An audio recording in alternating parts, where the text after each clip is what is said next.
Hi everyone and welcome to our webinar. Before I introduce myself and the panel, I'll just start with some housekeeping. This webinar is being recorded and a recording will be sent to you all tomorrow. IT permitting, we'll be asking for a bit of interaction by taking some polls throughout the webinar so we can share the results with you and generate some further discussion. There will be a pop-up survey at the end of our session today and we'd be really grateful if you could spare just a couple of minutes to provide us with some feedback. We're delighted that so many of you have been able to attend today. For those of you who don't know me, I'm Lucy Hammond, one of the firm's audit partners, specialising in the charity and not-for-profit sector. I'm also a trustee of an independent school. I'm joined today by two of our senior managers, Coral Curtis and Kimberley Faulkes, both of whom specialise in the charity and not-for-profit sector, and both of whom either are currently or have been in the past a trustee. We have all worked in our charity and not-for-profit sector for a number of years, working with charities of all sizes, but our experience as trustees is invaluable to us all, as it enables us to understand how to apply the guidance from the Charity Commission in real life. We've already had some questions sent in, but please do continue to submit your questions throughout the session by using the question functionality shown on the screen. I'll leave that there for a moment whilst you familiarise yourself with the function.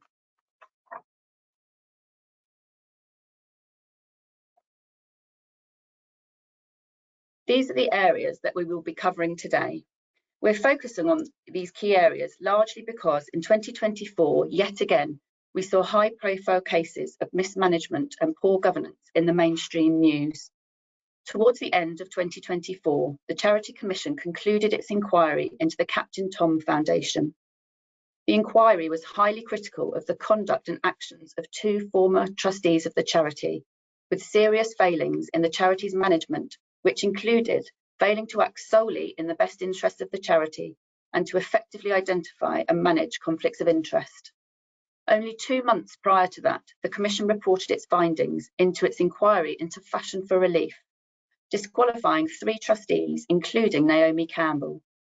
Over the course of just 6 years, they found that only 8.5% of the charity's overall expenditure was on charitable grants, and that there was no evidence that the trustees had reviewed the charity's model to ensure that the fundraising methods were in the charity's best interests. What is clear in these reports is the importance the role of governance plays in the running of charities.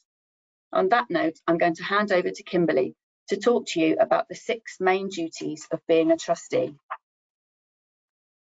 Thank you, Lucy. So what are the 6 main duties of being a trustee?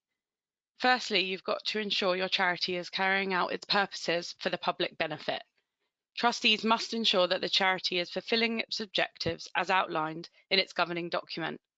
You cannot spend funds on the wrong purpose, because this can result in a personal reimbursement required by trustees.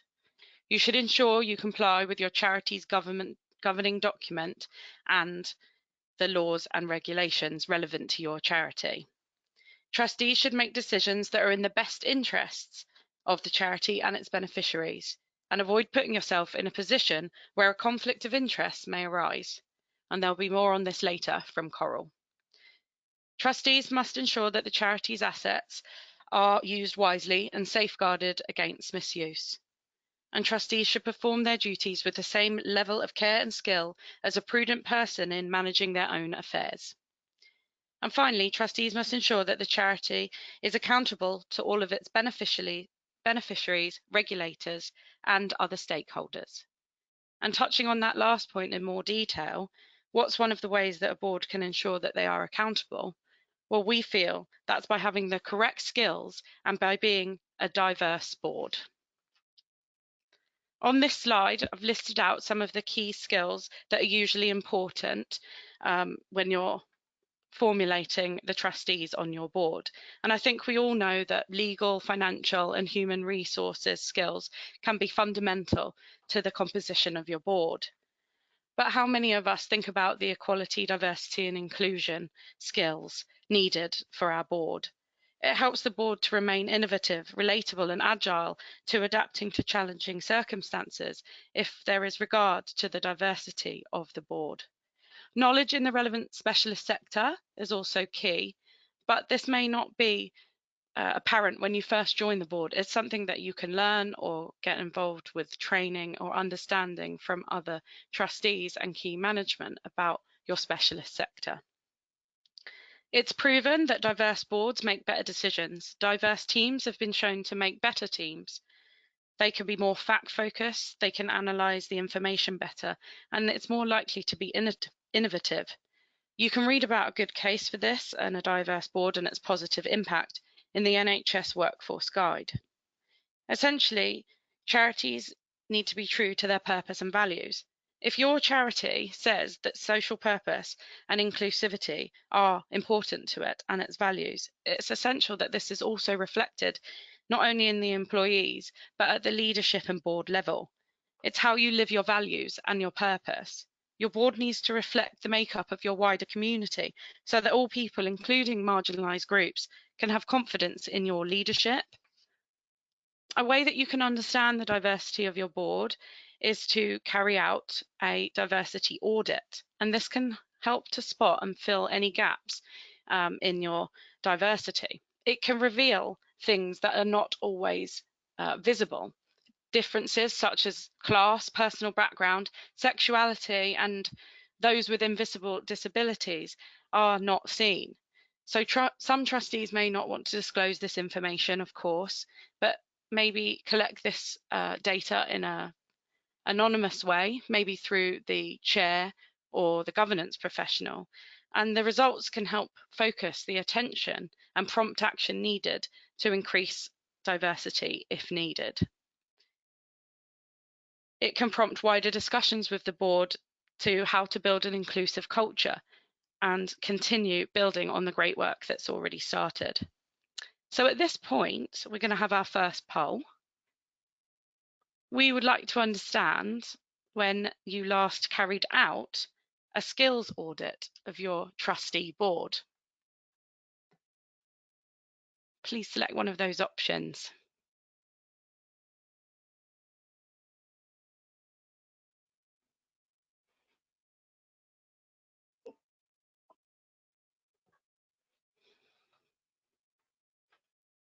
Brilliant, thank you everyone. So there are the results for you all to see. So that's actually really encouraging that 45% of you actually carry out a skills audit when you're recruiting new trustees. And it's also really good to see those percentages in terms of you carrying out a skills audit in less than 2 years and actually between 2 and 4 years. There is a small percentage of people that are charity boards that haven't ever carried out a skills audit, and that will lead me nicely to hand back over to Kimberley. Thanks, Lucy. Yeah, I mean, essentially, we would definitely encourage boards to carry out a skills audit before they recruit new trustees. However, it can be really helpful to complete that skills audit exercise every year because it prompts trustees to reflect on how their own personal expertise might have developed and any new areas of interest. So, for example, we all carry out CPD and become better in some areas, or we might have a passion and a focus that we might want to develop. So that's important to highlight that each year. And in doing that, the board can respond more quickly and easily when they need to recruit trustees by knowing the skills gap that they have. And essentially, if you get a new trustee that comes along that could add value, even when recruitment's not on the radar, you can easily see whether they can slot in. I say that with a pinch of salt because I know how hard it is to recruit and attract trustees in our voluntary role. So at this point, I'm going to hand over to Coral to talk about more of the key governance responsibilities. Thank you, Kimberley. So Kimberley's spoken about the 6 main duties of trustees and the importance of having a diverse board that provides you with a range of skills and knowledge. I'm now going to look at the next 5 areas to provide some practical guidance on how, as trustees, you can manage your responsibilities in these key areas. So to start with, we're going to look at the 7 decision-making principles. Now, these have been set out or developed by the courts, as listed here, And making effective decisions is a vital function of being a trustee. It helps you manage your charity well and helps you manage the risks. Now, some of these at first glance might appear to be obvious, but these are useful principles to refer back to. And you'll see as we go through them that they tend to link together and are a bit interdependent. So firstly, acting within your powers. Some powers are given in general to trustees, for example, the power to spend charity funds on delivering its charitable purpose. Some powers are set by law, and this includes the power for trustees to buy land. Other powers are set or limited by the charity's own governing document, and it's therefore essential that you follow your governing document as this sets out the specific requirements for your charity. And this might include whether you can use your land and property to secure borrowing, or whether you can allocate excess funds into an expendable endowment, for example. It's also worth mentioning here that you must ensure that trustees are properly appointed. If they're not, then this could invalidate any decisions that are made by the Trustee Board. Obviously, if new trustee appointments have to be approved by an external body, and this hasn't been done, then those trustees don't have the authority to make decisions. Therefore, they don't have the power to make a decision and vote. When we talk about trustees acting in good faith, it means acting in the best interests of the charity. And this includes asking questions if you don't understand what decision is being made or the information you've been provided with, and also in return, sharing relevant information that you have with those that need it to make a decision. This links in to being sufficiently informed. Trustees should refer to the information on which they need to make the decision and look at all the information that is available at the time. If you need to consult and obtain professional advice, then this should be done. It may not always be needed, but if you need it, a sort of the advice from an expert, then trustees should request that advice. Taking account of all relevant factors means that you must make sure that the decision aligns with your charitable purpose and you consider the factors that are relevant for that decision. You should consider all the costs and benefits related to a decision and consider that impact onto the beneficiaries as well as your wider stakeholders. You may also need to consider the impact of any decision on the charity's reputation. So it may not have a direct impact, but it could indirectly impact the wider reputation. When we talk about irrelevant factors, here we mean setting aside any prejudices, personal feelings, or the impact a decision may have on family or other organisations that you're related to. You do, however, need to get the balancing act right between factors that are directly relevant to the purpose of the charity and those which may indirectly impact the reputation. So this, for example, could include a decision that has an environmental impact or an impact on the community, because it may impact your wider fundraising. We'll discuss more about conflict of interest shortly, but in brief, you must ensure that any decision is not seen to be or actually influenced by any conflict of interest. And then finally, when considering if a decision is one that a reasonable trustee body could make, it should be on the basis of the information that is available at the time.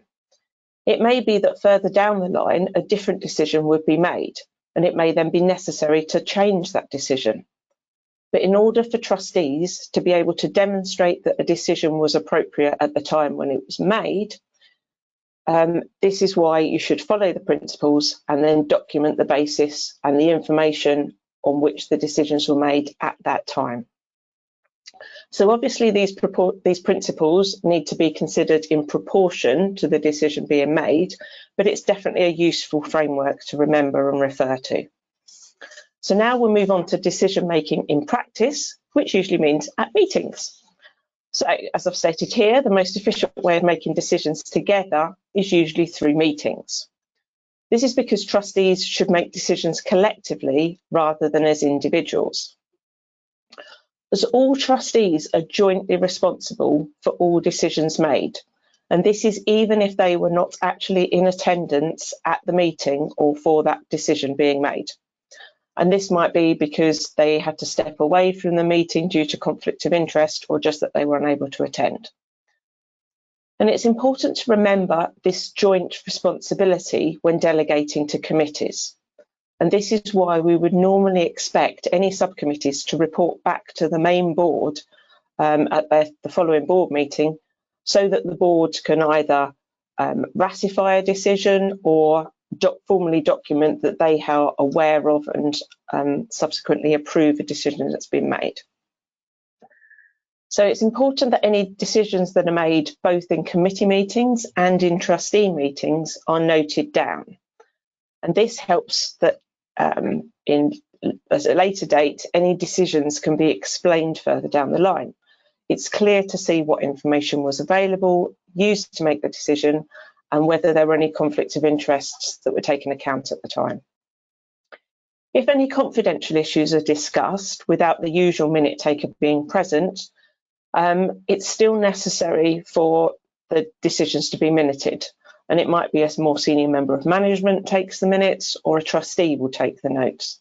And then these are saved as confidential minutes, which could later be referred back to. Having notes of what decisions are made protects the trustees, because it gives you a sort of a documentation of your justified rationale for making a decision and why it was in the best interests of the charity at the time it was made. And this is why we say meeting notes should give sufficient detail for someone else to be able to understand why a decision was made. Finally, as I've mentioned before, you need to check your governing document for any specific rules. So this time in relation to meetings. And it might be that your document sets out the frequency of meetings, how many trustees are needed to make a meeting quorate, or whether it is necessary to hold some or all of the meetings in person at the charity premises. If you're a membership organisation, it may also set out the role of members in making decisions, or what decisions a membership vote is required on.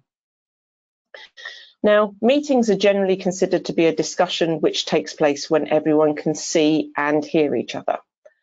So if meetings are not specifically covered in your governing document, we recommend that it's updated to specifically include virtual and hybrid meetings within the definition of a meeting, to avoid any potential challenges at a later date. Your governing document can also include any specific provisions to allow you to carry out charity business in ways other than meetings. So it might be that there are certain decisions that you're happy to be made, for example, by telephone or by email or messaging apps, and then they can just be ratified at a later board meeting. Okay, we're now going to move on to conflict of interest in more detail, and I'd like to start by asking you a question. So we have our second poll here. Do you have a conflict of interest policy for your charity?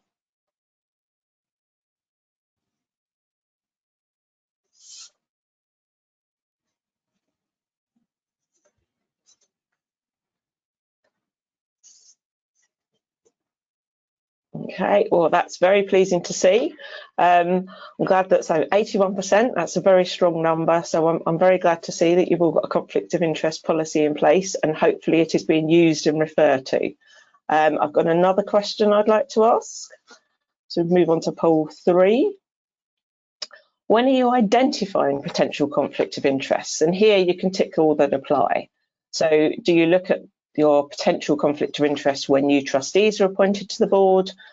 Are declaration of business interest forms completed annually? Are they just updated when a trustee has a new business interest? Or is it on every agenda for the board meeting?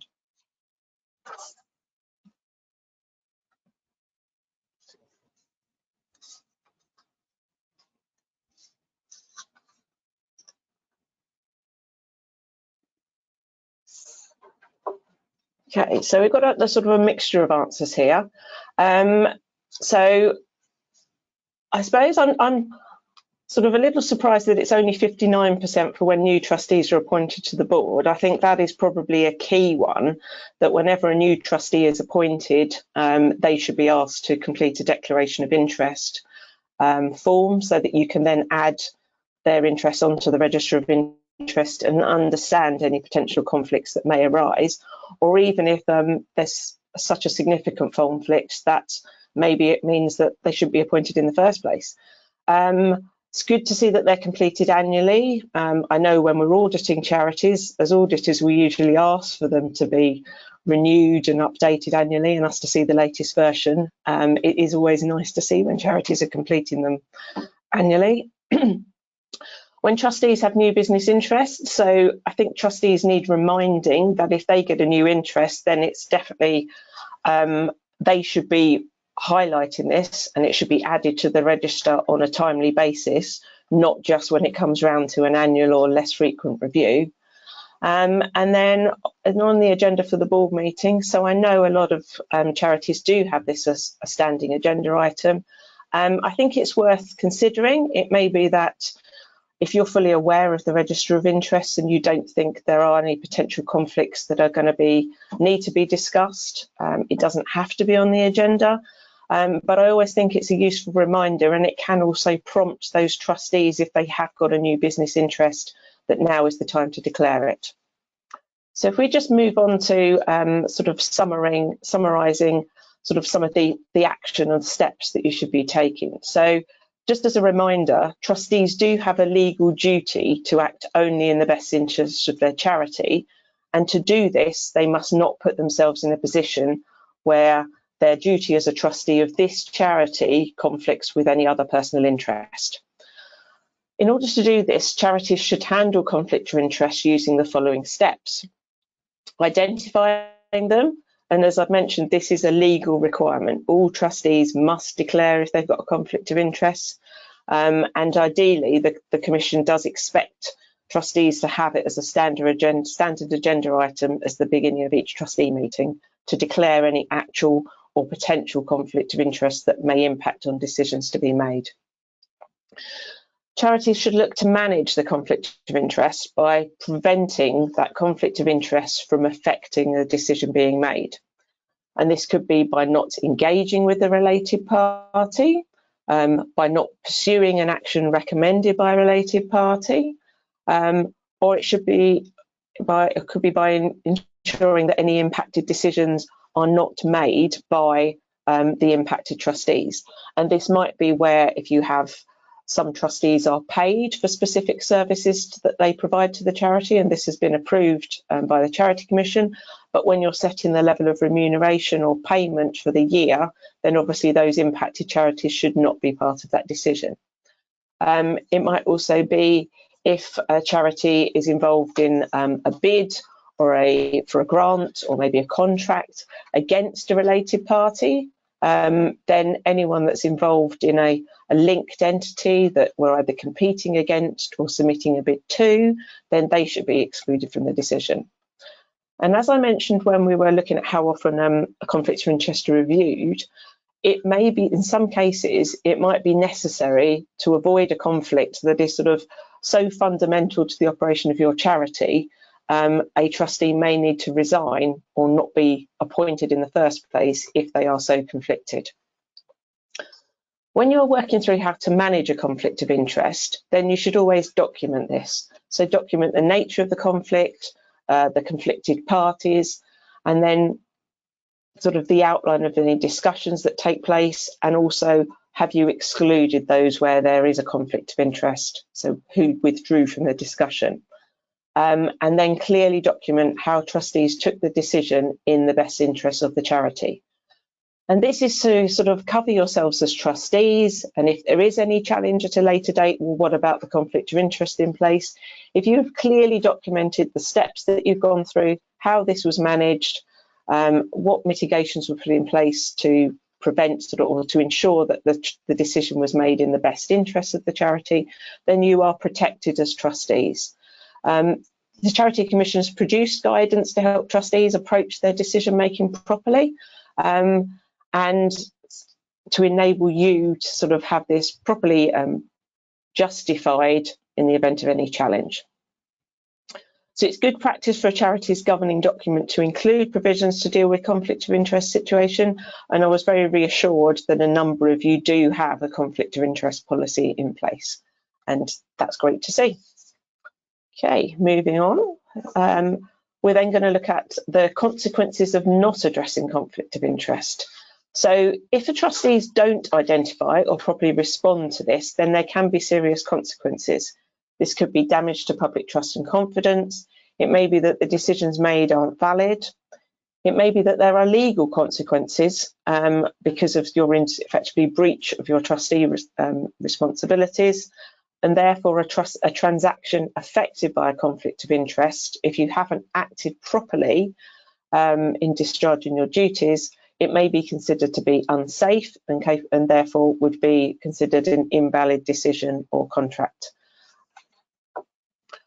There is also the risk of where trustees haven't acted properly, they may have to repay sums of money paid by the charity. And this could be if they've resulted from an unauthorised benefit or if it's determined that there was another breach of duty. If a charity has suffered loss because a contract is voided, then the trustees may have to make good to the loss to the charity. There are also sort of regulatory consequences, and this is where the Charity Commission would intervene. And as we've seen where Lucy mentioned in her introduction, the Charity Commission have sort of intervened, and conflict of interest is raised regularly when they're reporting their findings of investigation into any charities. So the regulatory impact where a decision is subject to conflict of interest will generally depend on the nature and severity of the conflict, the impact of the charity, and also the ability of the trustees to remedy and make good the situation. But generally, the Commission will need you to review your conflict of interest policy to ensure this is addressed going forward and it doesn't happen again, prevent the recurrence of the same or a similar issue. But it will also expect you to make a full record of an issue, so where a conflict of interest was identified too late, and to document clearly how you've handled it, and then document what was done to review your policy and address it going forward. So moving on to risk management. Now, there's so much I could talk about here, so I am sort of going to try and keep it brief and pick up on a few key areas. But again, the Charity Commission does have some sort of very good guidance and examples of risks and mitigations for different types of charities. So just to sort of reassure you though, all charities will face risks of different scales and different types. It could be the risk of losing money, it could be the risk of bad publicity, it could be the risk of losing key staff or volunteers. And just to reassure you, risk is not always a bad thing. Without risk, there's often no reward. And without risk, a charity will often not develop and be able to sort of take on the new challenges for the future. So whilst trustees must identify and manage risk, the aim is not to get rid of all risks, because that would be very difficult and very costly. But managing risks is part of good governance, and it should be an ongoing process that is regularly reviewed. What is important is that trustees decide what level of risk a charity is comfortable with, and this is known as your risk appetite, and this should be documented as part of your risk policy. So risks are obviously very specific to each charity, but they do tend to fall under a number of key areas. So first area is governance risks, and governance risks might include a lack of appropriate skills for your trustee board, as Kimberley has discussed. They might include having an inappropriate organisation structure that doesn't enable succession planning into the key roles. Another area of risks would fall under operational risks, and these tend to relate more to the day-to-day running of your charity, your key operations and activities that are performed. And these might relate to, for example, the safeguarding of your beneficiaries. You may have policies around staff retention and recruitment and training and wellbeing.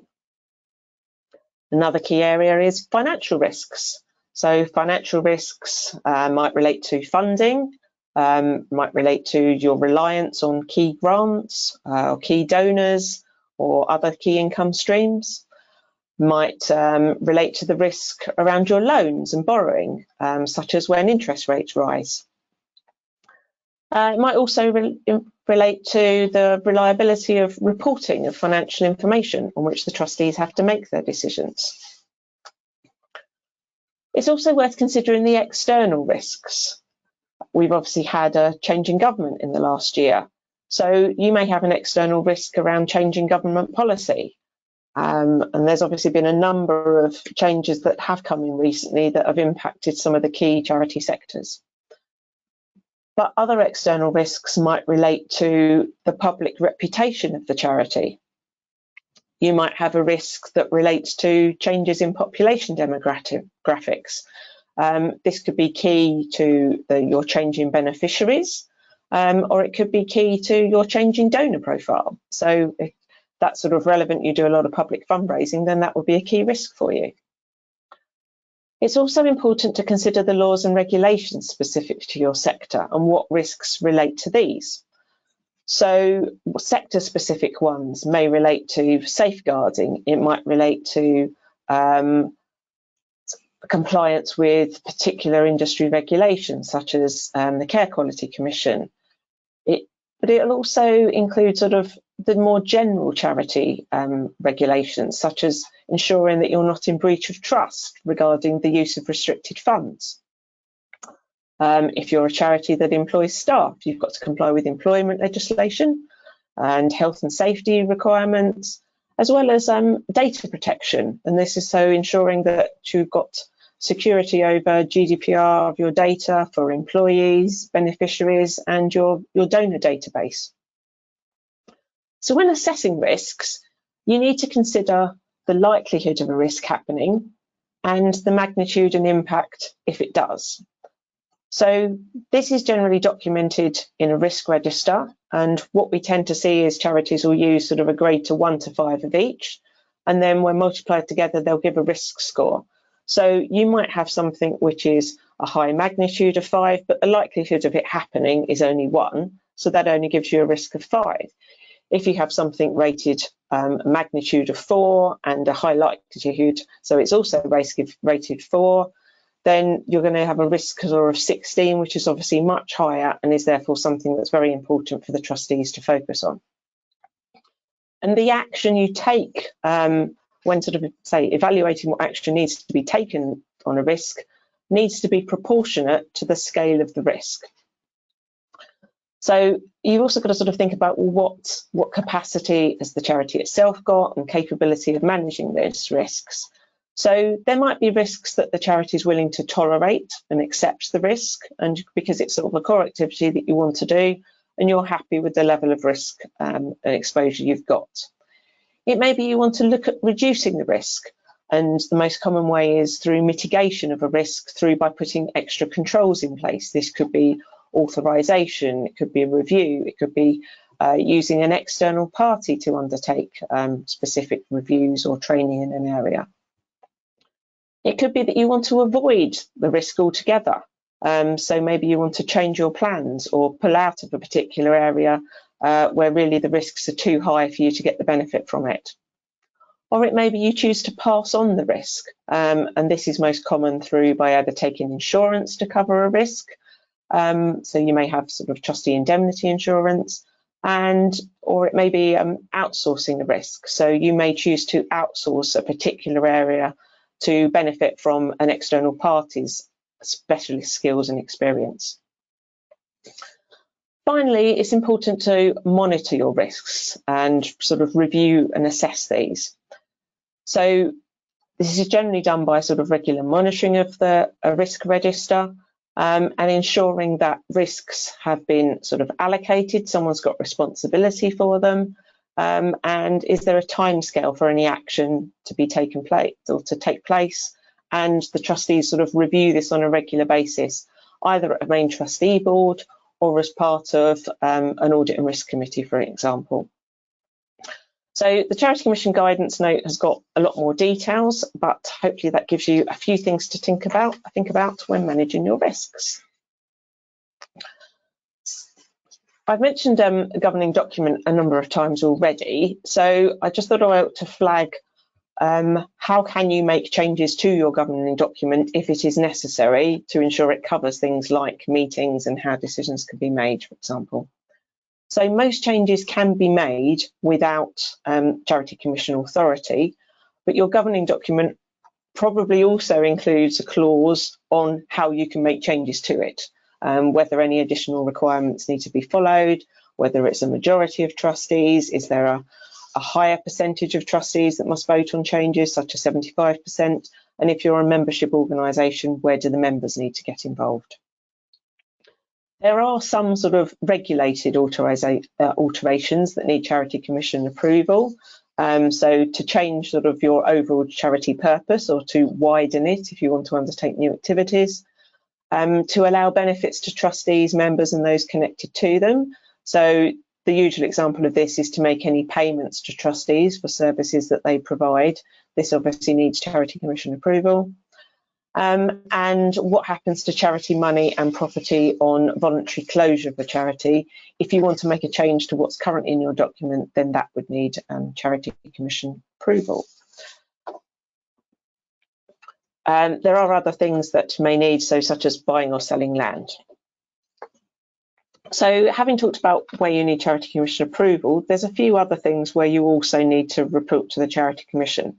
Now, some of these are purely administrative. So the Charity Commission obviously maintains a register of charity details, the details of the trustees, the name, governing documents, etc. So any changes of these, once they're approved by the board, need to be made to the Charity Commission, so they keep their records up to date. You obviously have annual requirements, so you need to make an annual return and enclose, if you're a charity over the de minimis threshold, you also need to include your annual report and accounts with this. And it's worth remembering that this is different to sort of any annual reporting that needs to be made to Companies House if you're also a registered company. So that's sort of the CSO1 form where you have to confirm the director details are correct. And then finally, the other category that needs reporting is any serious problems. And this would be such as significant harm or loss to your charity people.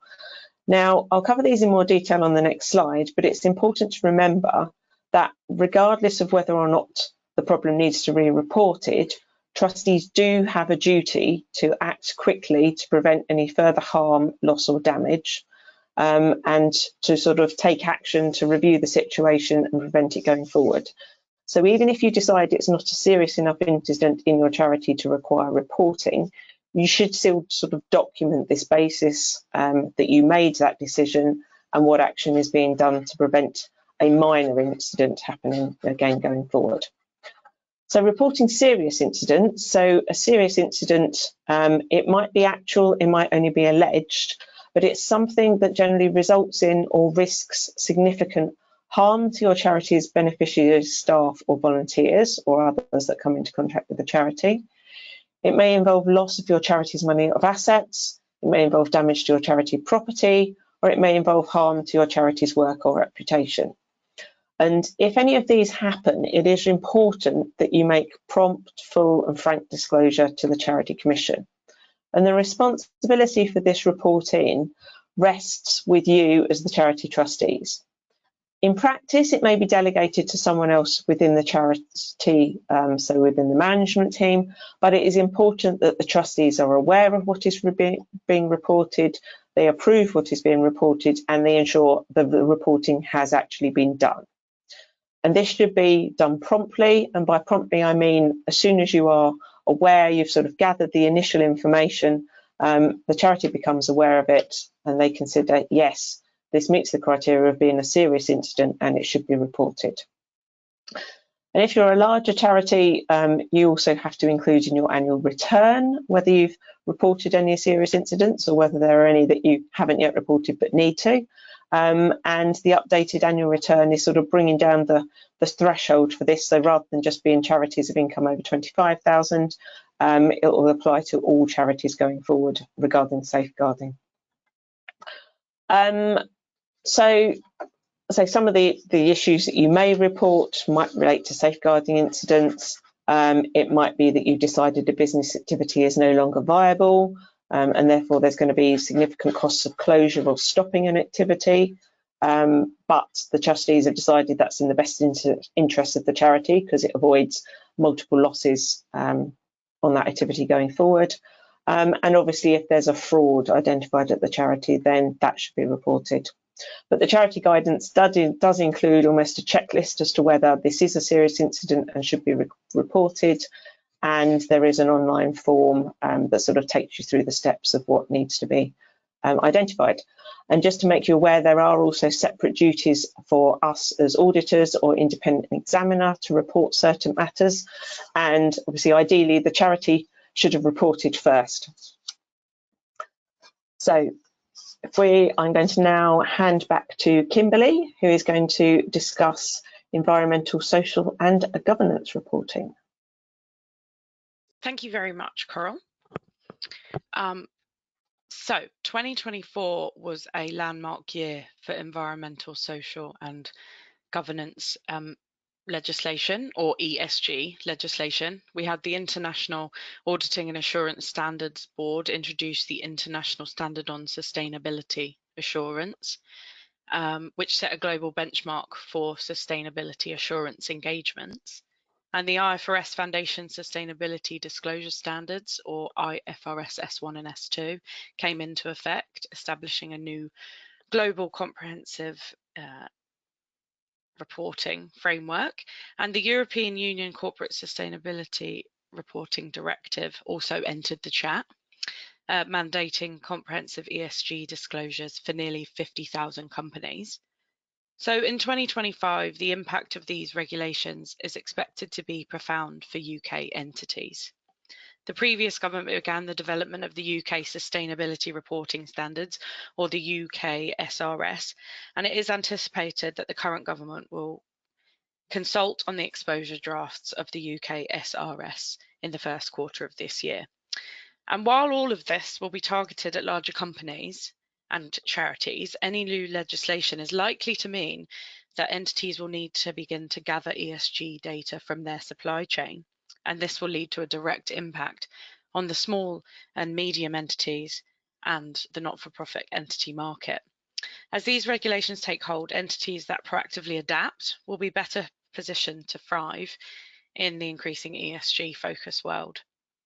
Employees are advocating for workplaces that reflect their values, and people are pushing for greater transparency, diversity, as I've spoken about, and environmental responsibility.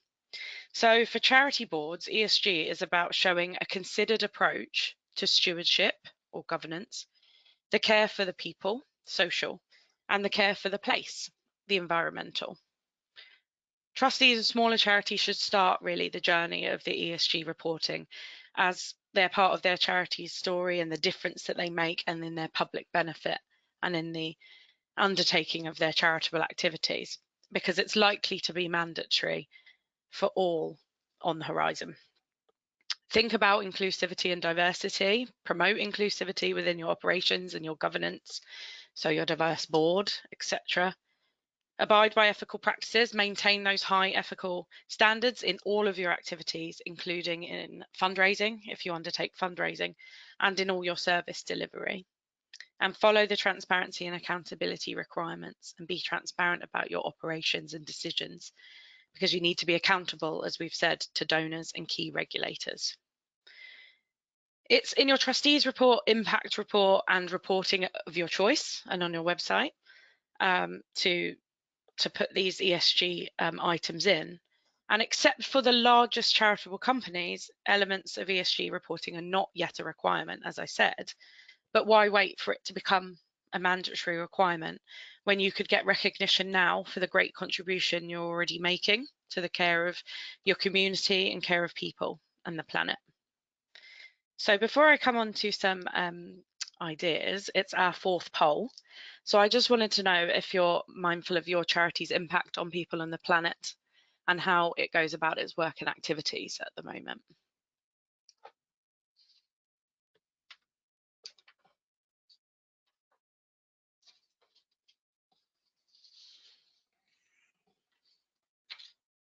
Brilliant, thank you.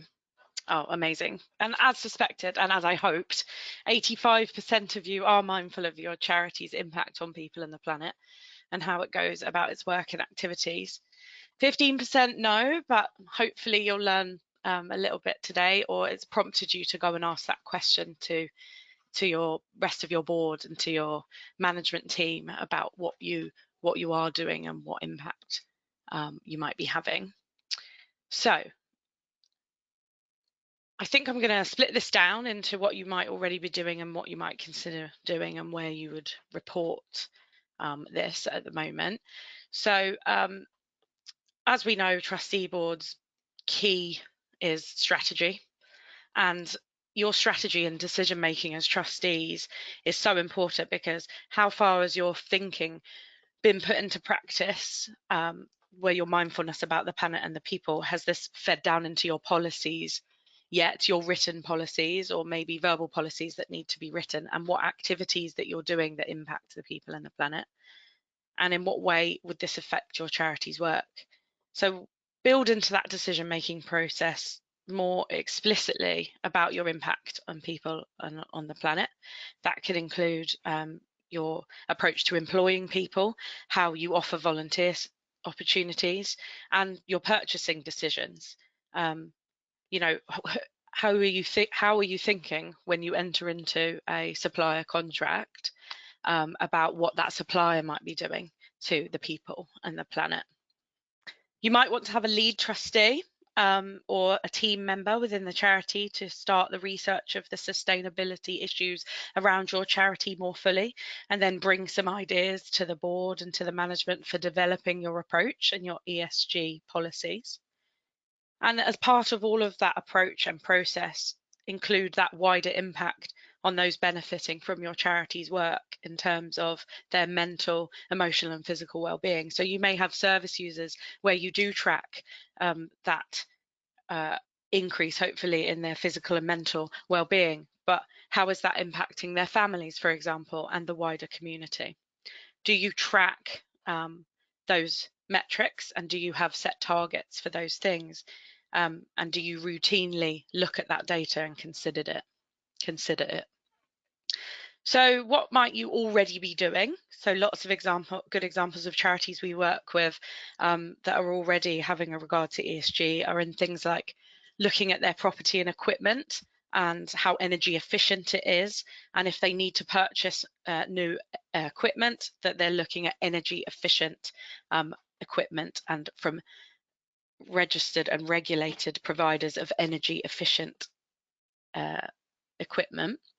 They're deciding to use water saving technology and looking at that when they're, again, improving their plumbing or improving or opening any new spaces. They might offer space on their property for food banks and put into place recycling and food waste collection. And in working with others, as I said, when they're entering into procurement policies, they're looking at their contractors and whether they offer the living wage, whether they are checking their company's ESG records, their human rights records, whether they have a modern slavery statement, and who might be in their supply chain. So are those checks happening when your charity is entering into any procurement opportunities? What things might you be doing or might consider doing in the future that are feasible for your own charity? You might want to policy switch up to, say, source only from your local community or local business as opposed to large corporate entities.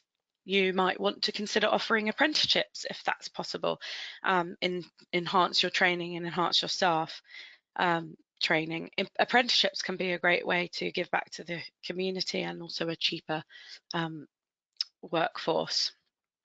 You might decide to replace petrol vehicles, if you have vehicles in your charity, with energy efficient or hybrid vehicles, and you may consider installing electric charging points if that's possible on your land. And if you're planning major building renovations, are you checking that the new renovations will be energy efficient and will be providing better insulation in your properties?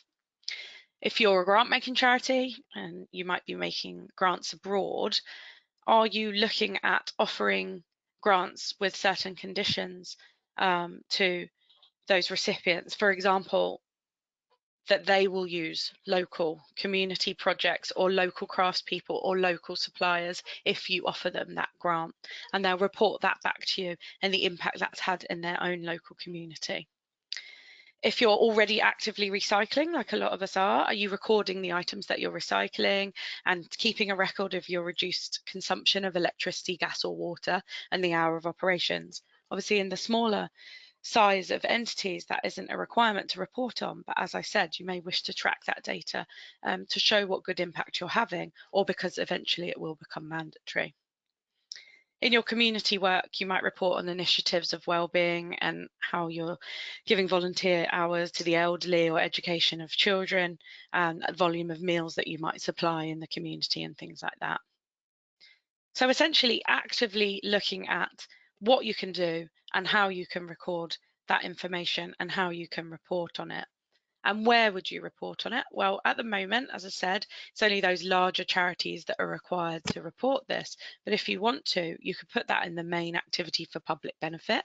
It might fit well there when you're saying what regard you've had to the environment and to public benefit. Or you might prefer a separate section in your trustees report under the achievements and performance part to say the good work that you're doing. Or additionally, if you have made a strategy and future plans about the impact that you can have or what you wish to do in the future, you can put this under that future plans section and in the trustee report, or a separate part of the structure, governance and management part if you want to include it on there. And that brings me to the end of this section actually, before we go to questions. So thank you, Lucy, she's back. Thanks, Kimberley. Even though I work with charities every day, I've actually been making notes as Coral and Kimberley have been talking very much with my trustees hat on, and especially around the ESG points. So that's been really helpful for me actually. So thank you, Kimberley. No problem. Being a trustee is onerous. I'm sure you will agree, but without you all, the amazing charities that you are all part of wouldn't be able to do what they do. However, if the foundations are well laid and you have the right policies and procedures in place to deal with situations as they arise, then your roles as trustees will hopefully be rewarding to you. We've had a lot of questions in so far, so it'd be really good to get started on them, and we'll get through as many as we can. I will try my best to put questions together where they're around the same theme. So one of the first questions that I personally would like to go to is around ESG, and we've had a question from Patricia, and she says, what would be good first steps to take in reporting ESG in our annual report? That's a really good question, Patricia. I think good first steps are definitely a good starting point that we've seen is start with an ESG framework, because it can set out the guidelines that charities can measure themselves that they can then judge against on progress. So some good frameworks that we see and that we even use at Kreston Reeves actually is the United Nations Global Compact and the United Nations Sustainable Development Goals. So they're a set of principles that organisations can incorporate into their operations, and they can use it as sort of a blueprint to work out whether their current policies are upholding those or what they might want to do with their current policies. The Charity Governance Code also, whilst not a regulatory guide, it's a charity-specific resource that has best practice advice on like leadership, equality, inclusion, organisational purpose, that sort of thing. So your charities may already have a lot of this information already internally and be doing really good things internally, but using these frameworks can gather it all together to kind of make that metric and that methodology, and then you've got that real visible transparent report and data that you can put in your report. So I think, yeah, develop your framework, develop your outline, collect and evaluate your data around the areas that you want to talk about for your particular charity, and then prepare and design that report. There's lots online, and lots of larger charities and, you know, corporates as well online that report on it. So have a look at their narratives and what they say, and maybe use some visuals if you want to show data in a nicer way. And there, publish it, put it in the trustee report. But I think something that's always important with everything that we do as a board is then come back to it, evaluate it, look at it each year, say, is it giving the impact that you want it to? Is it doing what it needs to do? Do we need to do things further? So it's a cycle. Thanks, Kimberley. And actually, we've had a question in from Linda, which I think very much links to that, because that feels like there's quite a lot of work for charities to do to collate all of that information in the first place. So Linda's asked, can a small charity justify additional spending for environmental responsibility when that is not their charitable objective? Which is a really good question. Thank you, Linda. It is such a good question. And, you know, I am completely aware that I'm saying these things as perfect worlds, as if we all had all the time in the world to give to such important things like ESG. And I know we don't. And I know particularly small charities are running on empty and running on a shoestring. But I think, yes, you can justify spending and you know, and your time commitment in the beginning to looking at your environmental responsibility and ESG, because the long-term cost saving will outweigh the initial outlay. So if you invest in environmental initiatives, lower energy efficiency, lighting, or looking to change your suppliers and looking to change your utility bills and waste disposal and recycling, you know, it pays dividends in the end eventually, but it's that wider, you know, impact that you're also having on the planet, on everyone else. And I think it enhances your reputation and your trust. Your community see you as a charity that has got a commitment to these things and making great advancements in these things, even though you may be smaller. And actually that might pay, again, dividends in more donors or more people wanting to donate to you and give you funding and support because they see you're doing such a good thing, even though you're running on empty. Compliance and risk management that Coral said, you know, actually we've got to have regard to this in our risk registers and things, because we all know the impact of the environment at the moment, the floods, the fires, everything else, you know, they are risks, they are key risks on our risk register. So for our risk management purposes. And what I touched on in the beginning about being diverse and attracting talent and attracting and retaining people, if you are an entity that is having regard to ESG, I think that you will attract and retain talent from all diverse sections of life, because you are showing that you're a high quality employer that cares about the planet. So particularly the younger generation definitely seeing you as an attractive place to work. And yeah, funding opportunities and things you can buy into these energy efficiency grants and things like that. I know a lot of schools can get grants on that and funding opportunities. So yeah, the long-term positives outweigh that initial outlay of price, Linda.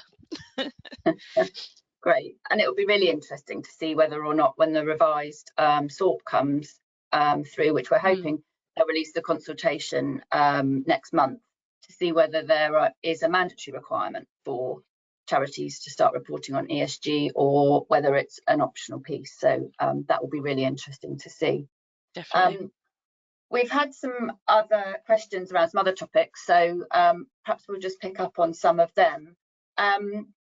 Going back to Coral's section on conflicts of interest, John has asked what should be included in a conflict of interest policy, which is a very good question for some of those that haven't got that policy in place yet.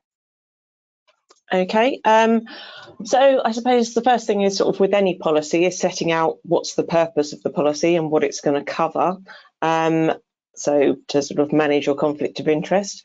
To include the definitions, so that everyone is clear on what sort of counts as a related party, the wider sort of interested persons, so ensuring that you're covering and documenting issues regarding, so that not only the trustees but also their spouse, other members of the close family, and sort of their related ownership or management of other trustees and companies, etc. To clearly define what you mean by financial interest, So are we talking about sort of the ownership, but also control, where you've got influence over an entity? And are we talking about sort of salary and payment benefits as well? You need to cover the duty to disclose, so the obligation of the trustees that they need to disclose all their related parties, but on appointment, when any new parties are identified, and then say on an annual basis, ideally when it's reviewed, and at any meetings where relevant decisions are being made. So I think if you sort of set out those clear requirements in a policy, then it obviously makes it much more likely that everyone's going to be able to comply with it because they properly understand their obligations. A policy should also set out how you determine whether a conflict of interest exists, and that might mean sort of what you're going to do about it, I suppose, really. So excluding sort of the relevant person from any decisions, what are the procedures you've got in place for addressing the conflicts, and sort of, have you got almost a limit? Are there certain decisions that you wouldn't enter into? Are there sort of certain parties that you're not going to contract with? So it may be that you're not going to give grants to any other charities where there is a common trustee, because you just feel that almost oversteps the mark, and it couldn't be seen to be an independent decision, and that's just sort of where you're going to draw the line. The policy should also set out sort of how you're going to record any decisions that you make. So when you decide, yes, this is a conflict of interest that we can properly manage, or is it a conflict that we're going to avoid? And I suppose if you are going to have any payments made to trustees, then I think the conflict of interest policy is a good place to also sort of clearly set out reference to the governing document on what payments are or are not permitted, and then sort of how these arrangements are reviewed and on what regular basis, and who is involved in sort of setting any payments. So I would cover that as part of the conflict of interest policy as well. Thank you, Coral. And linked to that is a question from Keith, who has asked, if a conflict of interest is declared, must the trustee leave the meeting? Okay, well, I suppose technically it's interested persons shouldn't be involved in the discussions or the decisions relating to a conflict of interest. So I think the easiest way that they're not tempted to be involved in the discussions on it is for them to leave the meeting. So I would definitely recommend it, because I think that's very much in the spirit of the requirements, even if it is not explicitly set out, you must leave the meeting. But that's definitely something that I think should be documented in the charity's own conflict of interest policy, to make it clear that if there is a conflict, you require trustees to leave the meeting for any relevant decisions. Okay, thank you. So just not necessarily just in relation to a conflict of interest policy, but another policy question from one of my clients, Arjo. Hi, Arjo. He's got a general question around policies and what policies should be approved by trustees and what policies do not need the board's approval. Okay, shall I pick that one as well? Yep. I would say, I mean, generally, all policies should be approved by trustees, because, as we've said, the trustees have collective responsibility for the governance of the charity. Now, it may be they can delegate the drafting of the policies to management or to a subcommittee, and they can then also set up potentially a scheme of delegation or sort of delegated authorities to committees or to management for certain decisions as part of those policies. But I would say, in general, all the policies in place should have final approval by the main governing body, so the Board of Trustees. Yeah, thank you. One question that we've had in from Sam is about somebody as a new trustee. What duties should I focus on first from those 6 main duties that Kimberley touched on right at the beginning of today's session?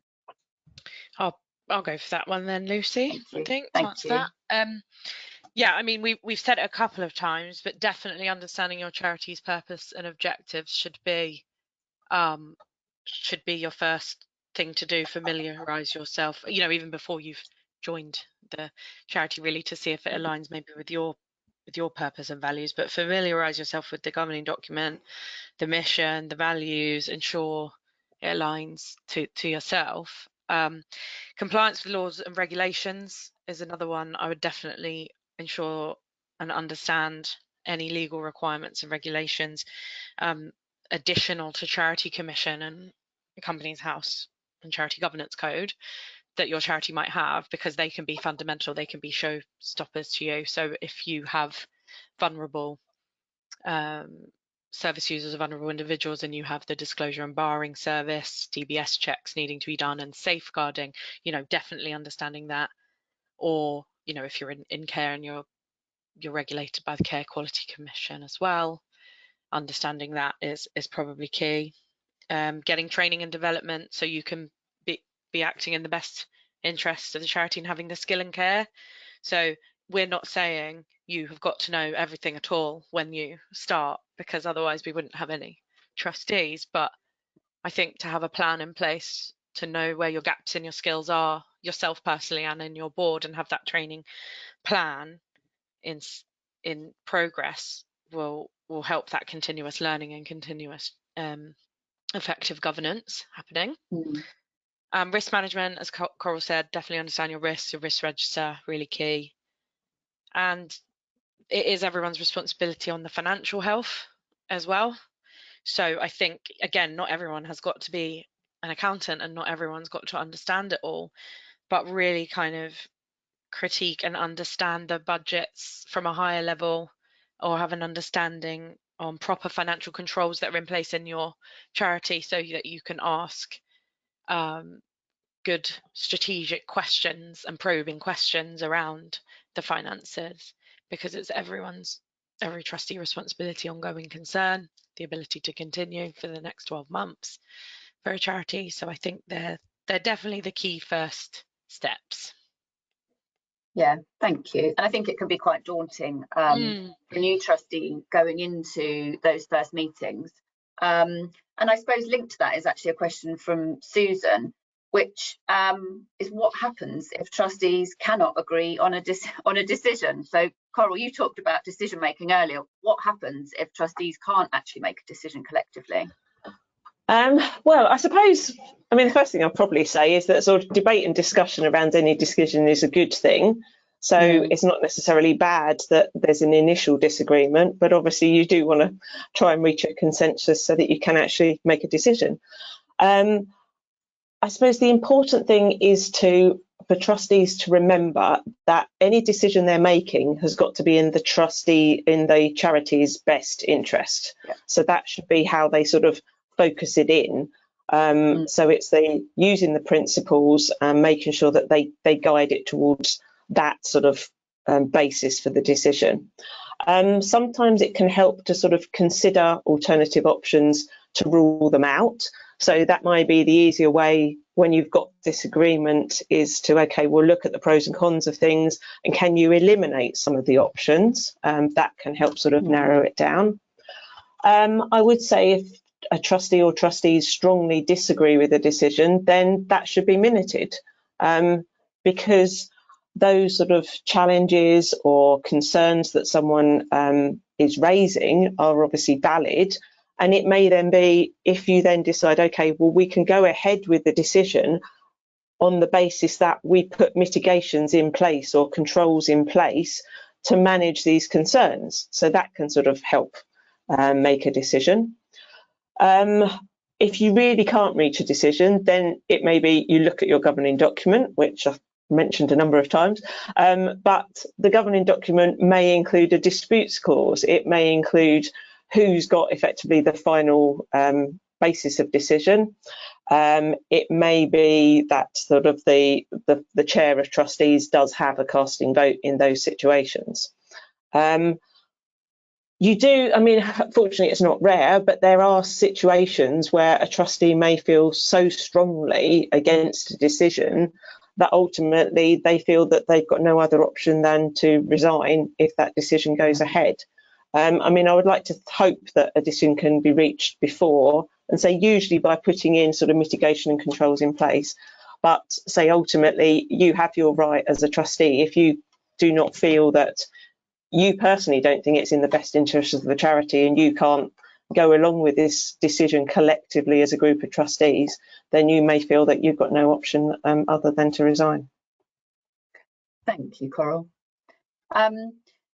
Jennifer's asked a question about what strategies can we use to improve diversity on our boards. Kimberley, perhaps this is one for you. Sure. Yeah, I mean, as we've already mentioned, it's really difficult, isn't it, to attract anyone and keep anyone. But I think what I advise and what we try and do is, you know, regularly review your current practices that you already have. So we've talked about doing a skills audit or a diversity audit. So have a look at your current data and have a look at your process, and then that could even mean then revisiting your recruitment and board structure policies, really. So just down to the detail, what time of day do you have your meetings? Are you excluding those with school age children, for example, because you'll only do the meetings at certain times of the day? And will you only do meetings in person? You're potentially excluding a demographic there of people maybe with less mobility, and again, or people with children. So have a look at your policies in place and how they can be improved to be more inclusive. And then I think once you understand what you've got, you need to set a goal. You need to set a diversity goal, establish your factors that you want to look at. If you want a large age demographic, then set a goal that you are going to try and recruit 2 trustees under 25, and then what processes can you put in place to help them? So I've advised, you know, they can just come and observe in the beginning and avoid technical language and avoid acronyms and be inclusive in that way.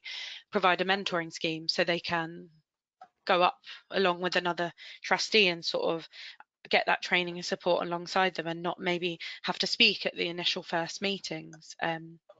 You know, I started as a co-opted trustee, so I wasn't even a proper trustee on a board, so I could do all of that first and expanded my own confidence and knowledge when I was younger.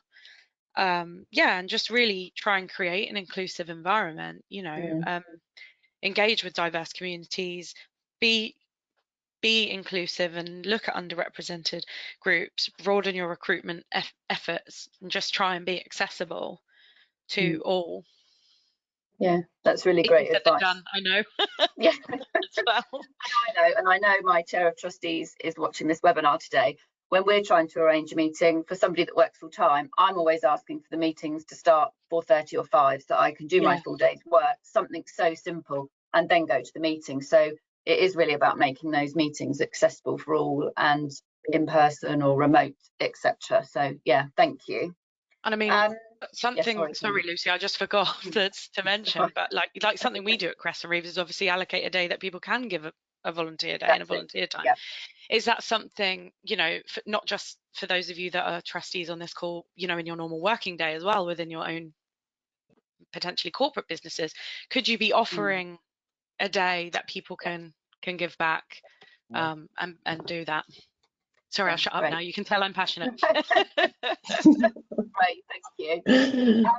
So I'm just looking down. We've got a few more questions that have come in. So Nancy's asked, going back to kind of operational policies again, how regularly should operational policies be evaluated to ensure that they are fit for purpose? Coral, this might be your policy, with your policy hat on. Yeah, my policy hat on. I would say it depends on the policy. So I think best practice for any policy would be to review it on an annual basis. But for many policies, that will just be a quick skim through, in that, is the terminology correct? Have there been any changes in technology, for example, or IT systems that you just need to update? Yeah, so it's generally a skim through. For other policies, I would say, if they're more operational focus, if you have a major change in the year of a system, or you take on a new activity, then that may require you to update a particular policy more frequently. So it needs to happen to reflect a change that has happened in your charity. I suppose with policies, I would encourage you to have a review date at the bottom of the policy. So as part of the policy, it says itself, when was this policy last reviewed? When will it next be reviewed? So that is clear. And you may find over the years that there's a policy that you go, well, we need to have this in place. It is a good policy, but it's not one that ever needs updating. And you almost reduce the frequency. So you start with it being on the annual list and you go, no, this is one that we can just leave. We'll look at it every 3 years. I think the key is with its more operational type ones, that if you enter into a new activity or you opened a new care home or you're a charity running shops, if you're doing something different and you want to check, do those policies apply to that circumstance, then I think that's when it should be almost a trigger as well to review a policy. So it's not just on time, I think it's also on what changes happen in your charity. And I guess having a log of your policies with the review, that when the next review date is due, makes it much easier to review that log as one document rather than going in and out of each individual policy. Yeah. And I suppose if I put my internal audit hat on, that is sometimes something that we have seen, is that when we do a sort of a wider governance review and we ask for a list of what policies are in place, it is very interesting to see some that haven't actually been touched for 10 years. And there are some that you go, well, is this still relevant? Because there might be a petty cash handling policy and actually the charity hasn't used petty cash for the last 3 years, in which case you've probably got an obsolete policy you can get rid of. So yes, having a sort of a complete list of the policies that you can refer to is definitely useful. Yeah, excellent. Thank you. I was just going to go back. I think I missed this question earlier because it's talking about, I suppose, becoming more attractive, that trustee role being more attractive to some. So Ben's asked, there's a move towards having more people as trustees with lived personal experiences on boards. And one barrier to that is paying them for their time. And Ben says that he understands the Charity Commission don't have to be informed if you're reimbursing trustees for their time for less than £1,000 a year. Could you confirm / clarify this? Coral, that's probably one to step back to you. Yeah, okay. So I suppose the key thing I would say is you can't pay a trustee for being a trustee and performing their trustee role without specific approval from the Charity Commission or court. And it might be that when you first set up the charity, it is included in the governing document that has been approved by the Charity Commission at that time. But generally, we usually see sort of subsequent approval and then updating of the governing document after that approval. Where there might be sort of, I've seen, obviously charities are allowed to receive reasonable reimbursement for expenses, for the general discharge of their duties. And the charity can incur costs, sort of general governance costs, for holding charity meetings, for paying for trustee indemnity insurance. There is sort of a limit that can be used for sort of, it's not really ex gratia payments, it's more like a thank you. So you can give sort of trustees on completion of service. You may do, we've sort of seen you get bunches of flowers or sort of a small gift.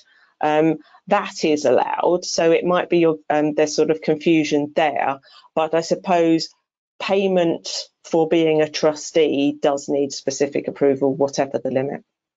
Yeah, thank you. I definitely missed a question from earlier, so apologies, Jeremy, but he has asked, is there a requirement or obligation to carry out a skills audit? Should it not be included in the governance document principle 5? Kimberley, is this probably one to hand over to you on?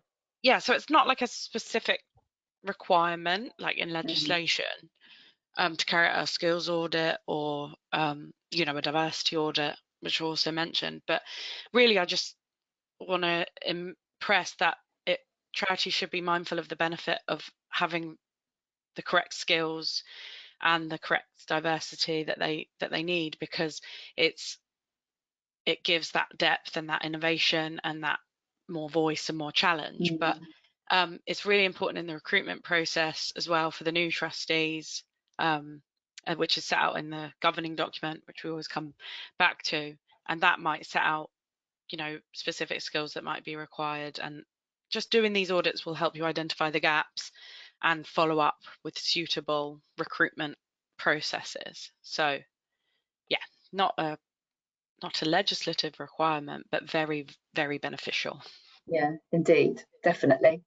And just, I suppose, coming towards the end of the questions now and looping back actually to ESG, Margaret's asked, where can I find examples of guidance on charity ESG reports in the UK? Yeah, so in the UK, we've got the Charity Governance Code that gives the ethical principles and best practice for charity governance, information on their website. I think there's a link in our key audit findings document as well. We've got the Institute of Chartered Accountants in England and Wales, ICAEW, provides guidance on why charities should embrace ESG reporting and offers advice on how to get started on there. We've got Charity Commission CC14 is it was like a separate guidance before about social investment. So it sets out the trustees' general and specific duties in relation to investments, which includes the importance of having a suitable and diverse investment policy and looking at diversification, and your duty to take advice and look at the reviewing of investments. So lots of investments obviously in the past might have been in arms or tobacco, and if you're looking to avoid that and be ethical around that. I mean, just practically on a quick Google search, there's impact and ESG reporting from some of the larger charities and organizations and corporates online. Charity Bank actually have in 2024 a really good ESG report that you could just look up and can have a look up to get started. Great, thanks, Kimberley. Okay. Yeah, thank you. I think certainly for where I'm a trustee, we've probably got a lot of work to do in that area. So I will be getting Googling. But thank you to our panelists for your answers and the discussions that we've had today. If there are any additional questions or matters that you would like to discuss further with our team, then please do leave a brief description of these on the pop-up survey at the end of the webinar, and we will be in touch with you. And please do complete that very short feedback survey at the end so that we continue to improve our webinars and our events for you. We do truly value your feedback and listen to it as well. So whether you're a client that's already working with us or not, if there is anything that has come out today that you'd like to discuss further, please do not hesitate to contact us. We'd be delighted to hear from you. And that leaves me to say thank you very much for joining us today and enjoy the rest of your afternoon. Thank you. Bye.